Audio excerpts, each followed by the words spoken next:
Ici, dans cette salle qui est très particulière, comme vous le savez, c'est un privilège de participer à la réouverture de cette salle qui est unique au monde puisqu'elle a une acoustique très particulière, imaginée à l'époque par Pierre Boulez et les ingénieurs les architectes qui ont construit l'IRCAM. Cet espace, en fait, est totalement modulable. Est modulaire et on peut en fait varier la taille. Là c'est la taille la plus grande, mais on peut la réduire. Et surtout, sa particularité, comme vous allez pouvoir le voir et l'entendre, c'est qu'en fait, elle est faite de modules qui sont des prismes triangulaires qu'on appelle des périactes, qui sont empruntés. C'est un élément, au départ, un élément de décor emprunté au théâtre grec de Sophocle, qui avait à l'époque, c'était une manière de changer de décor à vue. C'est-à-dire qu'il y avait comme une sorte de Toblerone, vous pouviez changer et avoir différentes possibilités de décor. Et en fait, l'idée, ça a été finalement d'adapter cette idée et de pouvoir arriver à proposer différents décors sonores, c'est-à-dire différents temps de réverbération. On passe en gros de la réverbération d'une église à celle d'un studio. Donc c'est assez unique. Et je suis vraiment heureux, je le disais, de participer à cette ouverture, puisque l'IRCAM, comme d'ailleurs le groupe de recherche musicale, quelques années avant, sont des endroits qui sont très particuliers, puisque ce sont des endroits qui réunissent à la fois les chercheurs et les créateurs. Et finalement, c'est assez rare d'avoir au même endroit les gens de la culture et les gens de la technologie, pour arriver justement à faire bouger les choses, à les faire avancer. Et donc, je suis vraiment heureux de présenter Oxymore, qui est ma dernière création, mon dernier album, qui est aussi un hommage aux racines de la musique électroacoustique, de la musique concrète, et un hommage en particulier à Pierre-Henry. Et je salue Isabelle Varnier, sa femme, et Brigitte Henry, sa fille, qui sont ici avec nous.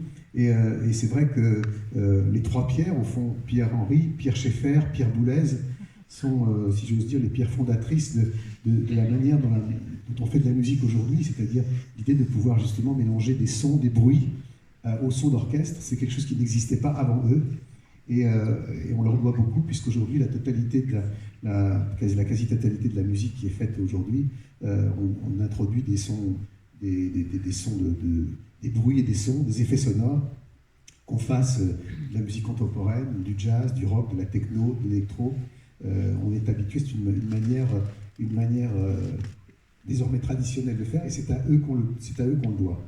Et Oxymore a été aussi, pour moi, une expérience tout à fait, je dirais pas nouvelle, mais ce rêve réalisé de pouvoir négocier, d'établir un lien entre la musique et l'espace d'une manière tout à fait nouvelle, puisque jusqu'à maintenant, on avait un rapport frontal à la musique, c'est-à-dire que quand on compose pour un orchestre, on visualise l'orchestre en face de soi. Quand on est en studio, on a deux haut-parleurs en face de soi.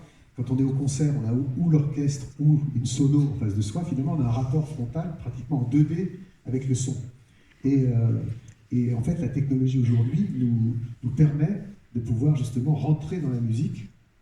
Et c'est ce qu'on vous propose ce soir, notamment, de pouvoir justement arriver. Alors pour le créateur, c'est un changement total, puisque au lieu, on est habitué à travailler de manière un peu comme un peintre, avec je dirais même le score ou la partition en face de soi. Et là, en fait, la partition, elle est en 3D, c'est-à-dire qu'on peut mettre des sons un peu où on veut autour de soi, et c'est comme ça qu'Oxymore a été réalisé. C'est pour ça que ça avait tout son sens de pouvoir le jouer et le partager avec vous ici, dans cette salle immersive qui comporte plus de 300 haut-parleurs, et qui est bien entendu pas le genre d'écoute qu'on peut avoir tous les jours chez soi, mais en même temps, l'idée de démocratiser ce mode d'écoute est possible, puisque aujourd'hui, avec un casque ordinaire et son smartphone ou son laptop, on peut arriver grâce au binaural, qui est aussi une technologie développée avec le service public, et aussi ici, où il y a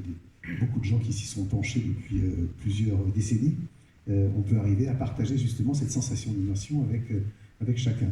Puis un dernier mot, en fait, avant Oxymore, j'ai composé spécialement pour cette salle une pièce en hommage un peu à ces Thériaques, à cette salle, et qui est un peu le prologue d'Oxymore que je suis ravi de jouer pour la première fois pour vous ce soir. Voilà, bon concert.